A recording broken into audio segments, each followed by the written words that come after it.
親愛的朋友們，歡迎來到微光夜讀。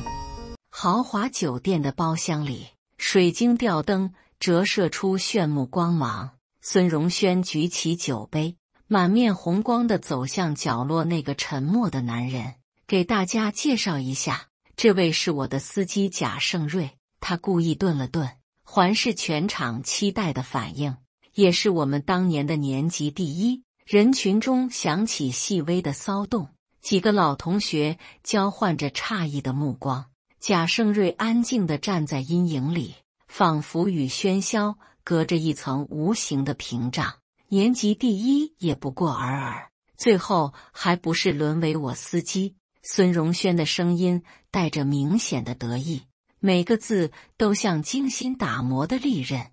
有人倒吸一口冷氣，有人尷尬地低頭擺弄餐具，賈勝瑞卻只是微微勾起嘴角，露出一個難以捉摸的微笑。這個笑容讓孫榮軒瞬間感到一絲不安，卻又很快被得意取代。他永遠不會知道，司機這個身份只是最完美的偽裝，更不會知道，從始至終，他才是那個被鎖定的目標。接下來開始我們本期故事，記得點擊訂閱並開啟小鈴鐺。黑色奔馳平穩地駛過霓虹閃爍的街道，賈勝瑞雙手輕握方向盤，目光平靜地注視前方。後視鏡裡，孫榮軒正對着手機滔滔不絕地安排工作，告訴對方低於5000萬免談。孫榮軒掛了電話，愜意地靠回真皮座椅，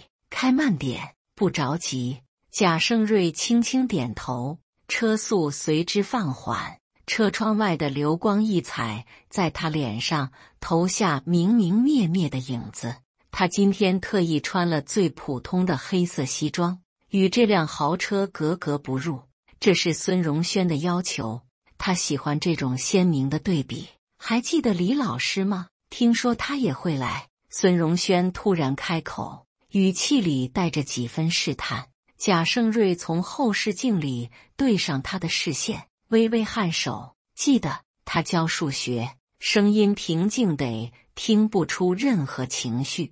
孫榮軒似乎有些失望，轉而看向窗外，街燈的光影在他略顯發福的臉上快速掠過。賈勝瑞注意到他無意識摩挲着左手腕上的名錶，這是孫榮軒緊張時的小動作，多年未變。酒店金色的旋轉門越來越近，賈勝瑞穩穩地將車停在門口，迅速下車開門，動作標準得像個真正的職業司機。孫榮軒整理了下西裝領帶，昂首走向燈火通明的大堂。把車停好就上來吧，他回頭補充道，嘴角帶着若有若無的笑意。賈勝瑞站在原地，目送他的背影消失在玻璃門後。夜風微涼，吹動他額前的幾縷碎髮。停車場的光線昏暗，他的表情隱在陰影裡。手機在口袋裡震動，一條新消息亮起，一切照舊。發信人顯示為老闆。賈勝瑞刪掉短信，將車緩緩駛向地下停車場。輪胎壓過減速帶，發出輕微的顛簸聲。停車場角落的監控攝像頭閃着微弱的紅光。他停好車，對着後視鏡整理了下衣領。鏡中的男人眼神平靜，看不出絲毫波瀾。10年了，他終於等到了這一天。電梯緩緩上升，數字不斷跳動，他的手指無意識地敲擊着電梯扶手，想起多年前那個雨天，傅浩找到他的情景。這個任務只有你能完成。傅浩的聲音還清晰如在耳邊。電梯門打開，喧鬧的人聲撲面而來。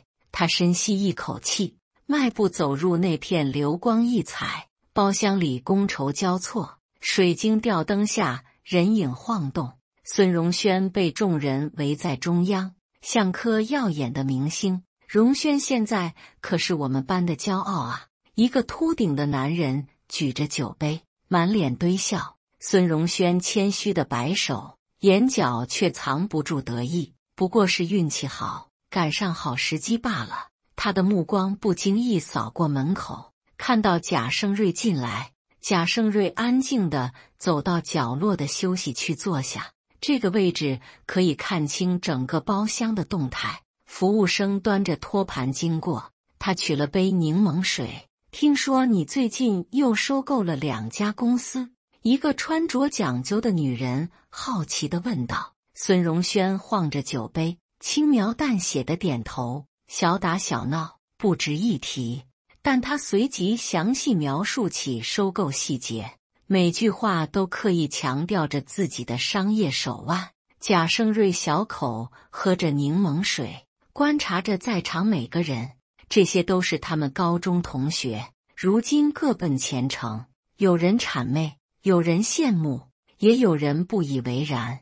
他的目光最終落在孫榮軒的公文包上，那個黑色真皮包始終沒有離開孫榮軒的手，即使現在也緊緊靠在他的椅腿旁。程瑞，怎麼一個人坐在那兒？突然有人認出他，大聲招呼着，所有人的目光瞬間聚焦到角落。賈勝瑞放下水杯，露出恰到好處的微笑。剛忙完，過來歇會兒。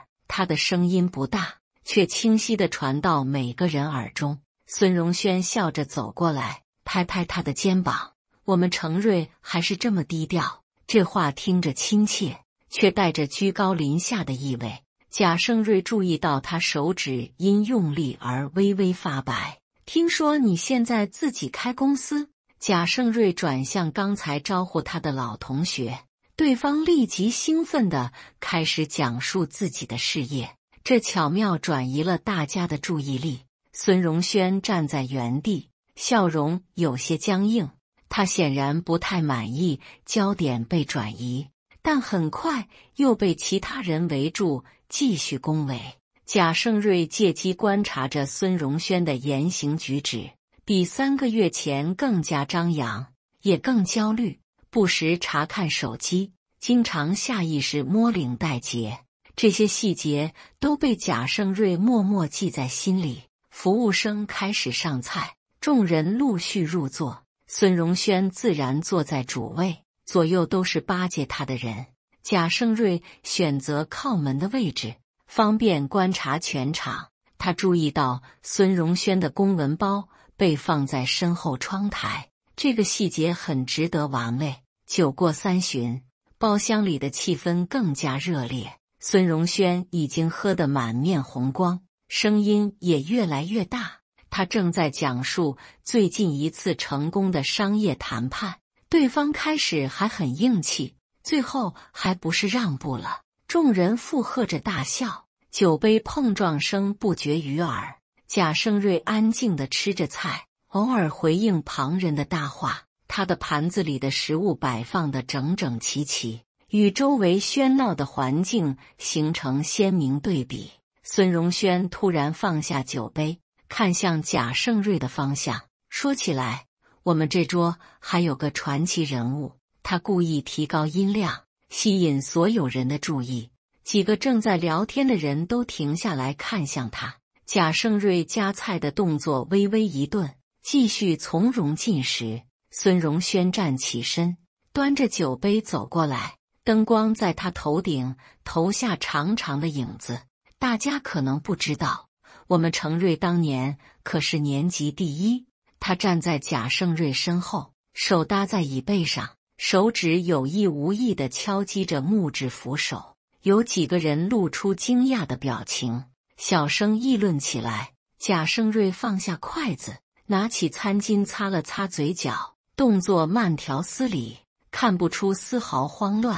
孫榮軒俯身，聲音帶着酒氣噴在他耳邊：“現在是我的專職司機。”這句話說得很輕，但足夠讓附近的人聽清。一陣尷尬的沉默在席間蔓延，有人假裝喝酒，有人低頭擺弄餐具。賈勝瑞緩緩起身，轉身面對孫榮軒，兩人身高相仿，視線在空中相遇。能幫老同學開車是我的榮幸。他的聲音平靜如水，聽不出任何情緒。孫榮軒眼底閃過一絲詫異，隨即大笑，說得好，不愧是當年的優等生。他用力拍着賈勝瑞的後背，像是在展示一件藏品。賈勝瑞注意到他西裝內袋露出的一角文件，看起來像是某種財務報告的封面。這個發現讓他微微眯起眼睛。其實當司機也沒什麼不好。孫榮軒回到座位，語氣變得意味深長，至少不用承擔太大壓力。你說是不是？這話看似開解，實則暗藏鋒芒。賈勝瑞端起茶杯，輕輕啜了一口。每個人都有適合自己的位置。他的回答模棱兩可，卻讓孫榮軒皺起眉頭。這場暗中的較量比預期來得更早。晚宴在微妙的氣氛中繼續。孫榮軒似乎對剛才的反應不太滿意，他不斷把話題引向學生時代的往事。還記得那次數學競賽嗎？盛瑞可是一等獎。他切着牛排，狀似無意地提起。銀質刀叉在盤子上發出輕微的碰撞聲。賈勝瑞正在盛湯，動作沒有絲毫停頓，都是很久以前的事了。他聲音溫和，像在說一件與自己無關的事。孫榮軒卻不打算就此打住。那時候所有老師都說你前途無量。他放下刀叉，環視桌邊眾人。你們說，人生是不是很奇妙？這話引得幾個會來似的立即接話。所以說，命運這種事，誰說得準呢？還是要看機遇啊。榮軒就是最好的例子。阿諛奉承之聲此起彼伏。賈勝瑞小口喝着湯，仿佛置身事外。他注意到孫榮軒的秘書程蘭英不在場，這很不尋常。通常這種場合他都會陪同。也許今晚有更重要的安排。其實我挺羨慕程瑞現在的生活。孫榮軒突然話鋒一轉，不用操心那麼多事，簡單自在。他說着，舉起酒杯，向賈勝瑞示意，眼神中帶着明顯的挑釁意味。賈勝瑞端起茶杯，微微頷首。個人有個人的活法。他的回應依然滴水不漏，這讓孫榮軒有些煩躁地鬆了鬆領帶。說起來，下個月我要去新加坡談筆生意。孫榮軒轉變話題，開始炫耀新的項目，預計規模在10個億左右。眾人發出驚嘆，注意力再次被吸引。賈勝瑞借機看了眼手機，一條新消息來自未知號碼，東西已到手。他刪除短信，嘴角機不可見地揚起。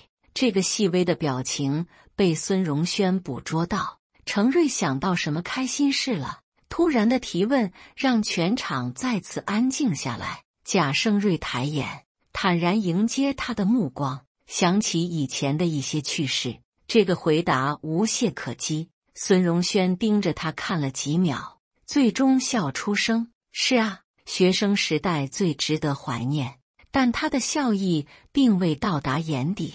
甜品上桌時，氣氛已經相當微妙。孫榮軒明顯喝多了，說話更加直白。他再次將矛頭指向賈勝瑞：年級第一不過爾爾，到頭來還是司機的命。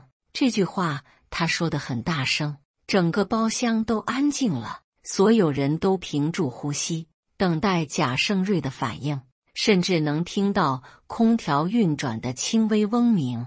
賈勝瑞慢慢放下甜品勺，抬起頭，他的表情出乎意料的平靜，嘴角甚至帶着一絲若有若無的笑意。每個人都在開車，只是方向不同。這句意味深長的話讓孫榮軒愣住了，其他人也面面相覷，不解其意。賈勝瑞拿起餐巾擦了擦手，動作優雅的與司機身份格格不入。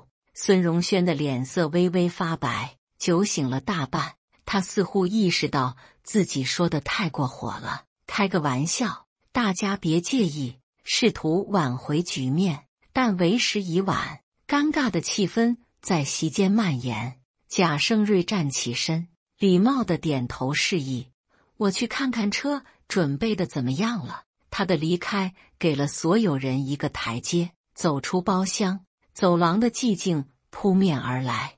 賈勝瑞靠在牆壁上，深深吸了口氣。剛才那一刻，他幾乎要控制不住自己，但想到傅浩的叮囑，還是忍了下來。小不忍則亂大謀，他輕聲自語，整理好情緒。洗手間的鏡子裡，他的眼神異常清明，完全沒有受到羞辱的憤怒或沮喪，反而帶着獵人般的耐心和冷靜。回到包廂時，聚會已經接近尾聲。孫榮軒正在分發名片，笑容有些勉強。看到賈勝瑞，他明顯鬆了口氣。正好，送幾位老同學回去吧。語氣恢復了往常的命令式。賈勝瑞點頭，開始安排送客順序。自始至終，他沒有再看孫榮軒一眼。這種無視比任何反擊都更令人不安。深夜的街道空曠而寂靜。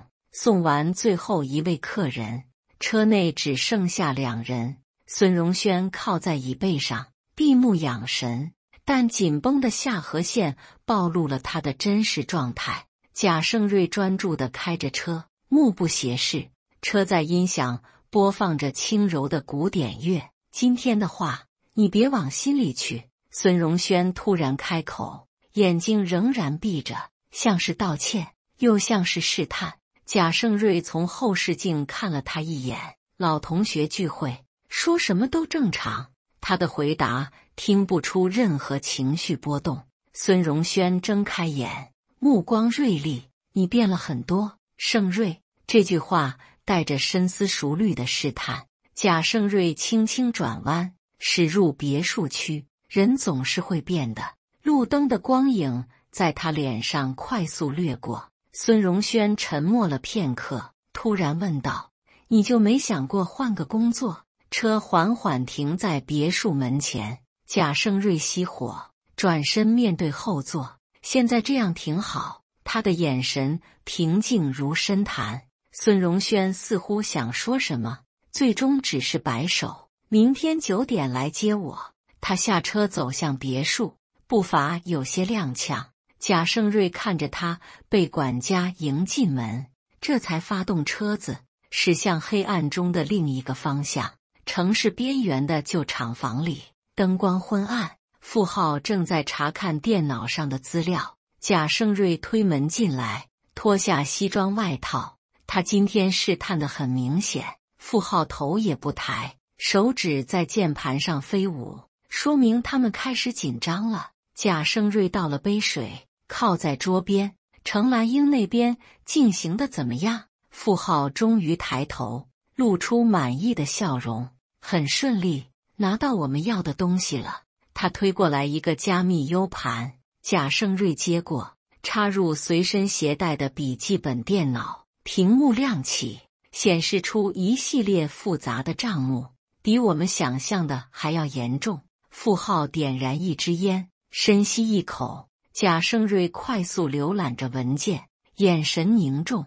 這些證據足以讓孫榮軒萬劫不復，但他知道這還只是冰山一角。接下來的日子平靜的出奇。孫榮軒似乎忘記了那晚的不愉快，對待賈勝瑞的態度甚至比以前溫和，但這種溫和背後是更密切的觀察。賈勝瑞裝作毫無察覺，盡職地扮演司機角色，每天準時接送，沉默少言。這天下午，孫榮軒突然改變行程，去城東的倉庫區。他上車後簡短吩咐，神色匆忙。賈勝瑞注意到他手裡拿着陌生文件袋，這不是公司常規文件的外觀。車子駛入倉庫區時，天色已晚。孫榮軒獨自進入3號倉庫，讓賈勝瑞在車上等。這個區域監控稀少，適合秘密會面。賈勝瑞借着後視鏡觀察四周， 20分鐘後，孫榮軒空手出來，文件袋不見了，表情輕鬆許多。回程路上，他難得的哼起小調。賈勝瑞默默記下倉庫的具體位置。當晚，他再次來到舊廠房，傅浩已經等在那裡，神情嚴肅。他們開始轉移證據了。桌上攤開幾張倉庫區的照片，賈勝瑞認出那是今天去的3號倉庫。需要我進去查看嗎？傅浩搖頭，指着另一張照片。程蘭英發現他們在海外開戶，照片上是某個離岸銀行的資料，金額之大，讓賈勝瑞倒吸涼氣，必須盡快拿到具體賬戶信息。傅浩的聲音帶着緊迫感。賈勝瑞沉思片刻，有了主意。孫榮軒下周要去新加坡。傅浩立即明白他的意思，我會安排人手配合你。兩人詳細討論了行動方案。深夜，賈勝瑞回到狹小的出租屋，這是他為這個身份特意租的地方。簡單洗漱後，他站在窗前發呆。城市燈火通明，像一張巨大的網，而他正在網的中心緩緩收線。新加坡之行如期而至。頭等艙裡，孫榮軒心情很好。這次他帶上了程蘭英，說是處理公務，但賈勝瑞知道事情沒那麼簡單。飛機上，孫榮軒對程蘭英格外關照，這種反常引起賈勝瑞的警惕。抵達酒店後，孫榮軒突然吩咐程瑞陪蘭英去購物吧。這個安排出乎意料，程蘭英也露出詫異的表情，但孫榮軒態度堅決，幾乎算是命令。購物中心人潮湧動，程蘭英故意走在前面，與賈勝瑞保持距離。在一個轉角，他快速塞給他一張紙條，動作隱蔽的幾乎難以察覺。賈勝瑞借口去洗手間，查看紙條，上面寫着一串數字和簡短提示：今晚2306房間。他記住內容後，將紙條沖走。回到酒店，孫榮軒不在房間。賈勝瑞按照約定時間來到2306。程蘭英開門時臉色蒼白，他發現了。第一句話就讓賈勝瑞心頭一緊，但仔細詢問後，發現只是虛驚一場。孫榮軒只是懷疑公司有內鬼，還沒聯想到程蘭英身上。這是你要的賬戶信息。程蘭英遞過一個微型存儲器，手在微微發抖。賈勝瑞收好存儲器，輕聲安慰：再堅持一段時間。程蘭英點頭，眼神堅定。他之所以冒險，是因為妹妹被孫榮軒所害。這個秘密只有賈勝瑞和傅浩知道。離開時，走廊盡頭有人影一閃而過，賈勝瑞立即警覺，但對方已經消失。第二天，孫榮軒的態度明顯變化，對程蘭英格外冷淡，對賈勝瑞卻異常熱情。這種反差讓人不安。回國的飛機上，氣氛壓抑。賈勝瑞知道風暴即將來臨。回國後，孫榮軒開始大規模清洗員工，好幾個老員工被以各種理由辭退。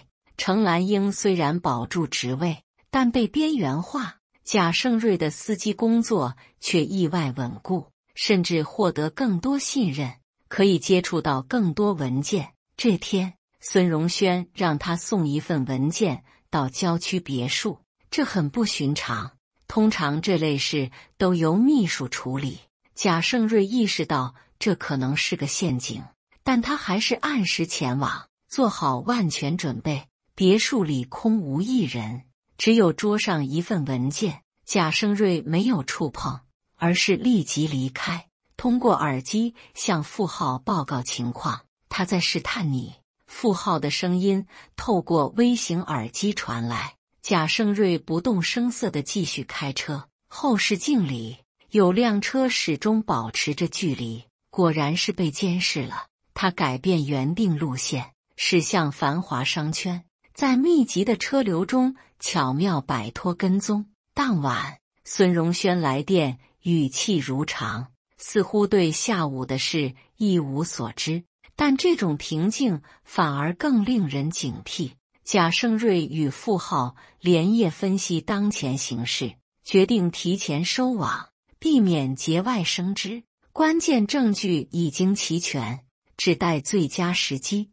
而這個時機很快就要到來。1個月後的慶功宴，場面盛大。孫榮軒剛剛完成一筆巨額併購，宴會上他意氣風發，接受眾人祝賀。賈勝瑞如常站在角落，等待指令。酒酣耳熱之際，孫榮軒再次走向他，這次手裡拿着2個酒杯。程瑞，陪我喝一杯。他遞過酒杯，眼神複雜。賈勝瑞接過，但沒有立即飲用。怎麼，怕我下毒？孫榮軒半開玩笑地說，自己先乾為敬。賈勝瑞慢慢舉起酒杯。就在此時，宴會廳大門突然打開，傅浩帶着一行人快步走近。孫榮軒臉色驟變，強作鎮定。各位，這是……傅浩亮出證件，全場嘩然。賈勝瑞放下酒杯，走向孫榮軒，在對方驚愕的目光中，也亮出證件。孫榮軒，你被逮捕了。這句話很輕，卻像驚雷炸響。孫榮軒踉蹌後退，不敢置信。你竟然是……賈勝瑞平靜地注視着他，年級第一，從來都不會不過爾爾。手銬合上的聲音清脆響亮，窗外的警燈劃破夜空。一場持續10年的較量終於落幕。接下來是我們本期第2個故事，記得點擊訂閱並開啟小鈴鐺。他隱瞞身份去參加家長會，女班主任嘲笑他無能，校長來後向他鞠躬。時令正是春季，氣候宜人，陽光明媚。余光脫下了昂貴的西裝，換上一套便裝，然後去參加家長會。他的女兒叫於靈兒，在春光貴族學校讀書。昨天晚上，於靈兒對他說：“爸，明天下午班上開家長會，您去參加吧。”他的妻子出國了。以前他的妻子沒有出國的時候，於靈兒的家長會都是他的妻子參加。這一次的家長會必須由他參加了。今天早上的時候，於靈兒離開家的時候，還叮囑他：“爸，不要忘了今天下午參加家長會。靈兒啊，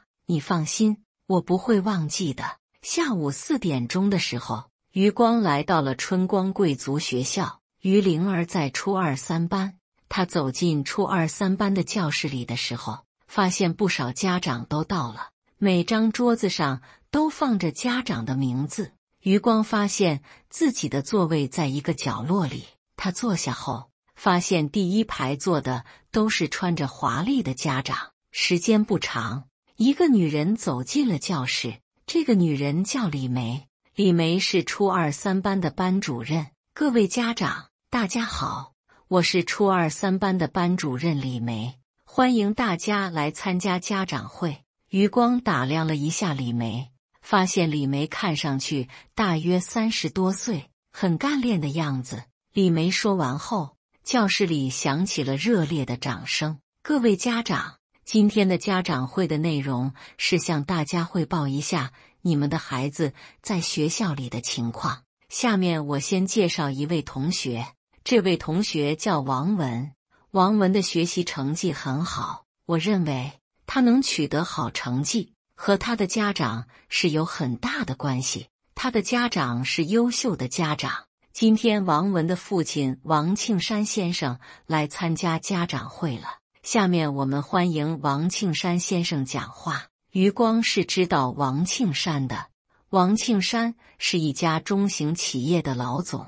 王慶山站了起來，然後走到了講台上。余光看了一下王慶山，發現王慶山中等個子，戴着一副眼鏡，文質彬彬的樣子。各位家長，我家採用的方法是為孩子聘請了家庭教師，雖然聘請家庭教師是需要花錢的，但是孩子是父母的希望，所以作為父母來說，花錢聘請家庭教師是值得的。我將我家的做法講了出來，我真誠地希望大家能為孩子聘請家庭教師。王慶山說完後，響起了熱烈的掌聲。王慶山回到座位上後，很是得意的樣子。各位家長，王慶山先生的做法，我認為很值得推薦。下面我來介紹一下孟欣同學。孟欣同學的學習成績一直是班上的前3名。今天她的母親趙麗女士來參加了家長會，我們歡迎趙麗女士講話。李梅說，李梅的話音剛落，就響起了熱烈的掌聲。李梅走到講台上後，開始講話了。各位家長，我們家孟欣的學習成績很好，是有原因的。我們為她聘請了2個家庭教師，雖然聘請2個家庭教師花的錢不少，但是必須花的錢就應該花。我希望大家能參考我家的做法。李梅講完後，又有幾個家長到講台上講話。這些家長講完以後，李梅開始說於靈兒了。在我們班上有一個同學叫李靈兒，這個同學的腦子是聰明的，但是學習成績卻不好。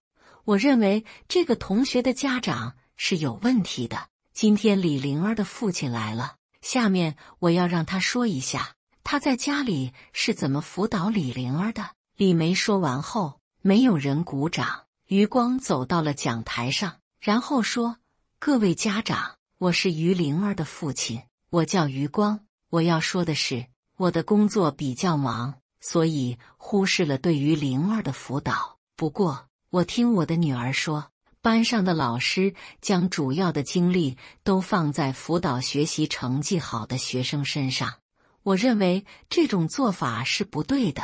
作為老師來說，應該對班上的學生們一視同仁。再說了，這是貴族學校，學生的學費比其他學校的學費多出好幾倍。余光剛說完，李梅就接口說：余先生，你自己無能，不能將責任推到老師的身上。結果，一些家長紛紛指責余光。家長會結束後，一些家長圍着李梅，很明顯，他們在拍李梅的馬屁。余光沒有圍上去，他打算聽那些家長對李梅說什麼。忽然，校長來了，校長姓周，周校長來後，就開始用目光搜索。李梅看到周校長後，趕緊推開圍住他的那些家長，然後快步向周校長走去。校長，您來有事嗎？李梅滿臉堆笑地對周校長說。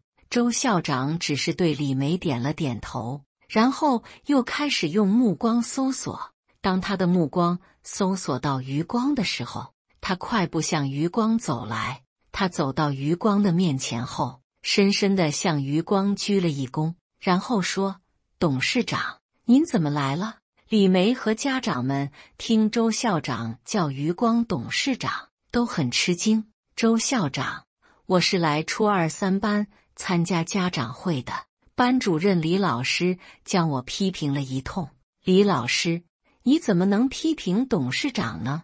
你趕緊跟董事長道歉。周校長生氣地對李梅說：校長，他是哪個集團的董事長？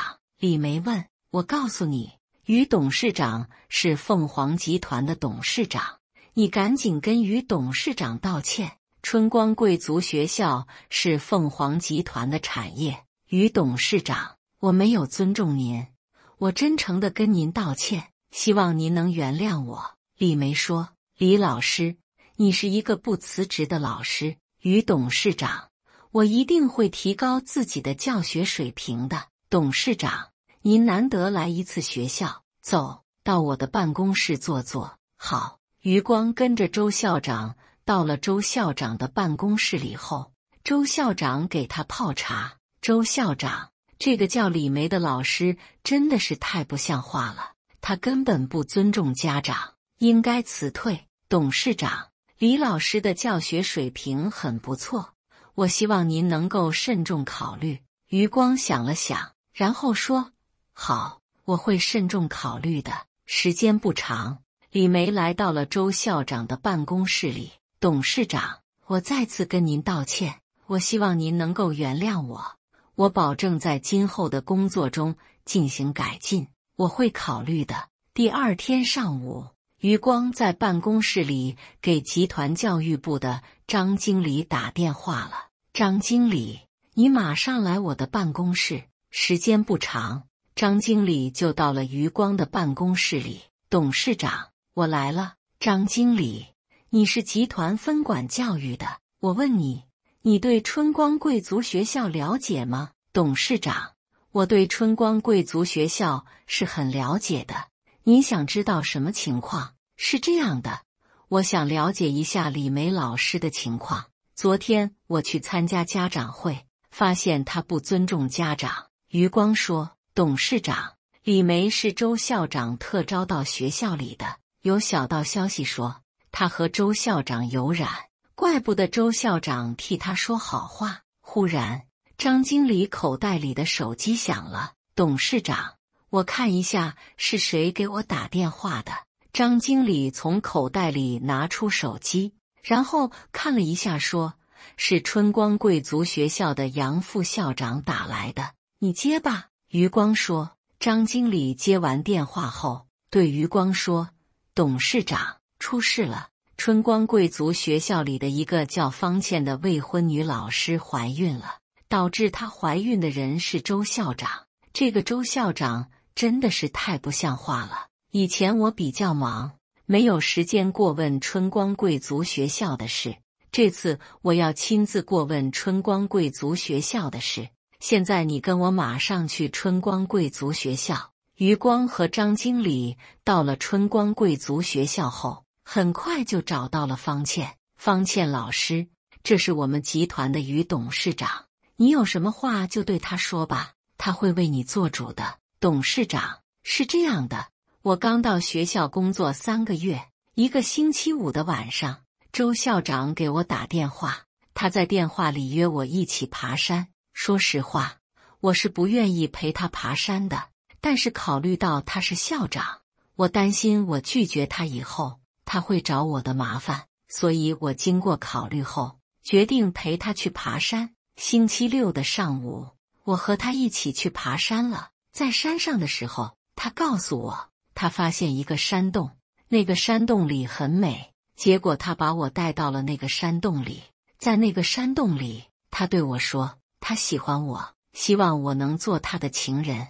當時我很害怕，我擔心他會在山洞裡侵犯我。為了穩住他，我對他說，我需要考慮2天。2天後，他又找我，這次他對我威逼利誘，結果在他的威逼利誘下，我勉強同意做他的情人。3天前，我發現自己懷孕了，楊副校長也發現我懷孕了。他找我談話，問我肚子裡的孩子是誰的。我告訴他，我肚子裡的孩子是周校長的。余光聽完方倩的話後，十分氣憤地說，這個周校長真的是太不像話了。忽然來了一個人，這個人是楊副校長。董事長好，張經理好。楊副校長熱情地打招呼。楊副校長，周校長現在在辦公室裡嗎？張主任問。我剛才經過他的辦公室的時候，發現他在辦公室裡。走，我們一起去周校長的辦公室。余光說，董事長，你好。在周校長的办公室裡，周校長熱情地对余光說，周校長，現在方老師懷孕了，她告訴我，她肚子裡的孩子是你的。余光說，董事長，您千萬不要听他胡說，他肚子裡的孩子不是我的，估計他跟別的男人亂搞後懷孕了，結果嫁禍於我。董事長，我肚子裡的孩子就是他的。方倩說，方老師，你不能血口噴人，你有什麼證據說你肚子裡的孩子是我的？周校長說，我肚子裡的孩子就是你的。周校長，我希望你能對董事長說真話。張經理對周校長說。張經理，董事長，方老師肚子裡的孩子真的不是我的。周校長，既然你說方老師肚子裡的孩子不是你的，那我讓方老師将孩子生下来，等到他生下孩子後，你和孩子去做親子鑑定。余光說。董事長，方老師可以将孩子生下来，只要他将孩子生下来，我就和孩子去做親子鉴定。周校長说。方老師，你愿意将孩子生下来嗎？余光問方倩。董事長，我還是未婚女子，我不能将孩子生下来。我要是将孩子生下来，我以後就难嫁人了。董事長，你看，他不願意生下孩子，這就說明他肚子裡的孩子不是我的，是別的男人的。周校長說。余光想了想，然後對張經理說。張經理，你是集團分管教育的，我希望你能盡快將這件事查清楚。董事長，您放心，我會盡快將這件事查清楚的。1個星期後的一天下午，張經理走進了余光的辦公室。董事長，我已經查清楚了，方倩老師肚子裡的孩子不是周校長的，是杨副校長的。方倩老師和杨副校長是情人。张經理，為什麼他們要陷害周校長？董事長，楊副校長一直想做校長，我估計他聯合方倩老師誣陷周校長，就是想將周校長拉下馬。這個春光貴族學校真的是亂套了，必須整頓。這樣吧，將周校長李梅老師和楊副校長方倩老師辭退，將他們辭退後，你趕緊招聘校長和1名副校長。很快，周校長李梅老師和杨副校長方倩老師都被辞退了。這件事處理後，張經理很快就招聘到了1名校長和1名副校長。本來余光以為春光貴族學校會平安無事了，但是他錯了。一天上午，張經理進入了他的辦公室。董事長，春光貴族學校又出事了。張經理，你告訴我，春光貴族學校又出什麼事了？董事長，我剛才在網上看到了一個男人和一個女人的聊天記錄，內容不堪入目。據說女人是春光貴族學校的姜老師，男人是一個學生家長。我看看。余光說完，開始在電腦上搜索。很快，他就搜索到了姜老師和男家長的聊天記錄。他完後說：“真的太不像話了，太丟人現眼了。對於姜老師，必須嚴肅處理。”我說：“張經理，你是集團分管教育的，你的工作失職了。”很快，姜老師就被開除了。隨後，張經理被免去了集團教育部經理的職務。接替他的位置的一個姓陳的中年女人。一天上午，余光在辦公室裡給陳經理打電話了。陳經理，你馬上來我的辦公室。時間不長，陳經理就到了余光的辦公室裡。陳經理，你應該知道張經理被免職的原因。我希望你擔任了集團教育部經理以後，好好抓一抓春光貴族學校的工作。董事長，您放心，我一定抓好春光貴族學校的工作的。不久，春光貴族學校就開除了10多個教師。隨後，陳經理親自主持了招聘教師的工作。在陳經理的管理下，春光貴族學校沒有再發生過醜聞。一天下午，陳經理走進了余光的辦公室。董事長，有一個情況我需要向您匯報。陳經理，你說你有什麼情況要向我匯報？是這樣的，周松現在在貧困地區的一所學校做老師，他在做老師的同時做公益。1個小時前，他給我打電話，他在電話裡對我說，再過1個月，貧困地區就進入冬天了，學校裡的很多學生的家庭經濟條件差，沒有錢買冬衣。他讓我問您，集團能不能捐一些冬衣給那所學校裡的學生？周松就是被開除的周校長，他真的在那裡做公益嗎？我相信他在那裡做公益。這樣吧，陳經理，你去那所學校看看，如果情況屬實的話，那麼我們集團會捐款給學生們買冬衣的。余光說。陳經理走後，余光在心裡說，要是周校長真的改邪歸正的話，那麼應該支持他做公益。